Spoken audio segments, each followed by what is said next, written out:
GT Holidays, South India's #1 travel brand. You know you are special when you're with GT Holidays. எங்க சேதாரத்துக்கு மேல கொடுத்தீங்கன்னா உங்க காசை waste பண்ற மாதிரி தான்.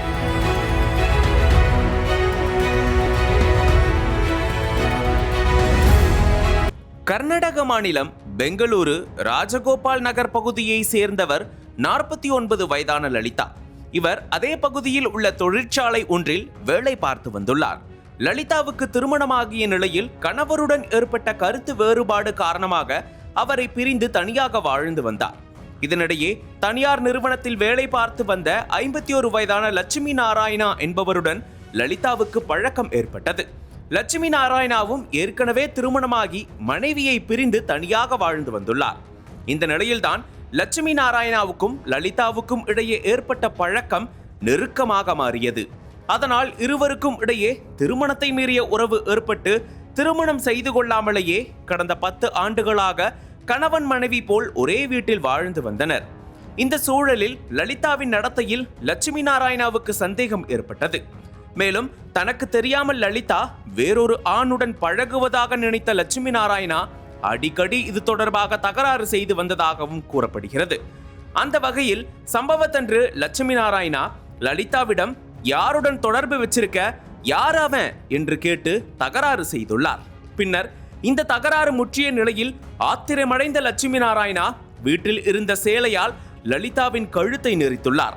இதில் மூச்சு திணறல் ஏற்பட்டு சம்பவ இடத்திலேயே லலிதா பரிதாபமாக உயிரிழந்தார். பின்னர் குற்ற உணர்ச்சிக்கு ஆளான லட்சுமி நாராயணா அதே சேலையை அறையில் இருந்த மின்விசிறியில் கட்டி தூக்கிட்டு தற்கொலை செய்து கொண்டார்.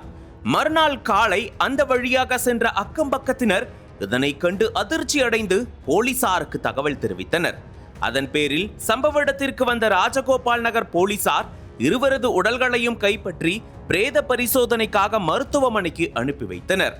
மேலும் இதுகுறித்து வழக்கு பதிவு செய்த காவல்துறையினர் தீவிர விசாரணை நடத்தி வருகின்றனர்.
அனல் பறக்கும் செய்திகளை அப்டேட் செய்து கொள்ள நக்கீரன் களத்தை இப்பவே சப்ஸ்கிரைப் பண்ணுங்க.